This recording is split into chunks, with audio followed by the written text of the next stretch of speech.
Have you ever seen those little plastic Neutrik NC3FPP XLR jacks for microphones? They look a little bit cheap. I ordered a couple of them and I wanted to test them out to see how good they really are.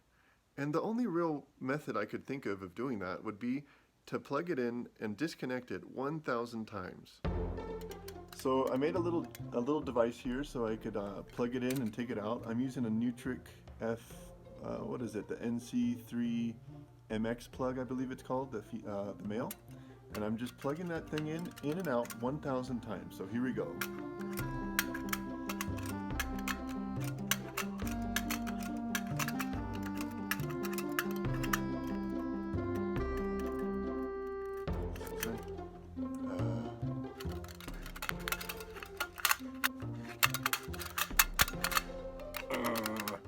I'm trying to make sure I treat it like they usually do on the stage.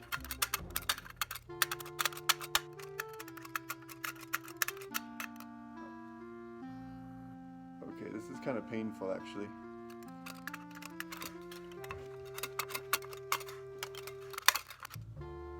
It looks pretty good still.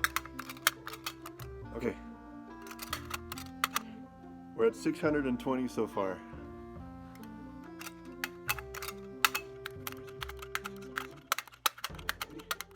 I just passed 800 and my hands are super tired and my arms hurt, but we're gonna go for 1,000.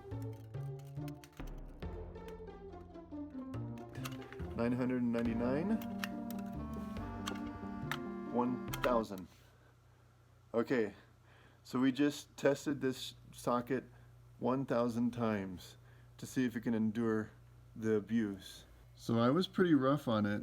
I was just slamming that thing together, and so you can see that it's kind of worn out from me hitting it so much with the Neutrik plug.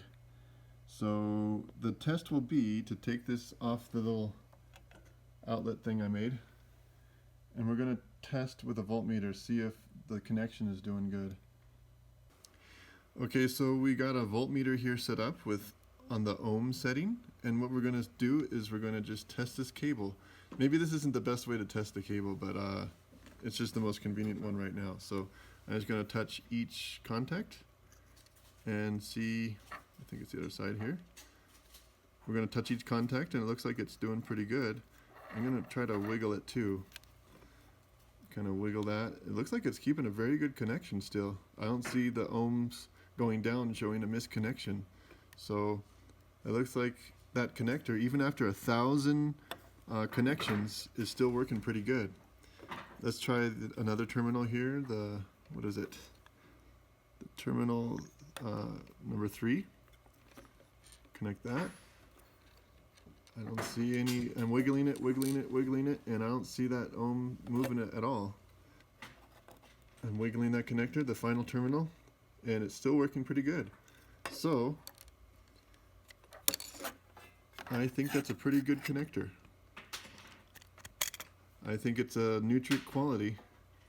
I'm pretty happy with that, and it's amazing because you can get in large quantities. You can actually get these close to just a little bit over $1 if you get a lot of them. So I can't believe a connector that's just a little over $1 can endure all the abuse I gave it. So I've seen some reviews online where they say that these FPP connectors don't last that long, but I don't know, 1,000 connections, that's quite a bit. I don't know what kind of use you would have that would abuse a connector like that.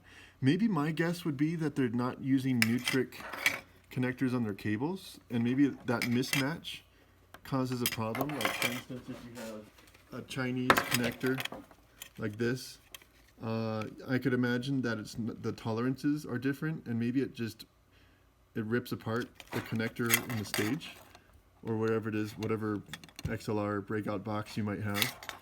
Maybe it's too tight, and that could cause a problem. But you know, this one doesn't feel too bad. This is a Chinese connector and it's working all right. But that could be something. Maybe that's something to be told, that you want to make sure all your stuff is Neutrik, and then it'll just keep working and working and working. Thousands of connections maybe. I would guess this could probably handle another 1,000 connections and would still work. What I really like about this connector is it doesn't have a locking mechanism. It's the only Neutrik outlet connector, female female connector that does not have a locking mechanism that I know of. This is one of the more standard ones too, the metal ones. And I mean, it feels, and this is obviously strong and obviously nicer. It makes sense why they're charging almost 3 times the price for it. But that little locking mechanism just kills me. People will be plugging into the stage or whatever it is, and they yank on the cable. Oh, yeah, I forgot to press the locking mechanism. A lot of people have been telling me, yeah, I wish there was ones without that. But I was trying to disable the locking mechanism on this particular version of the connector, and it's really kind of tricky. Like I was able to get this little silver part out, but there's another part inside there that I can't figure out how to take it out. I hope this video can really build your confidence in these little plastic connectors. And they are able to go on to these stage connectors, although it's a little bit thicker than the other standard connections. It raises up a little bit more. But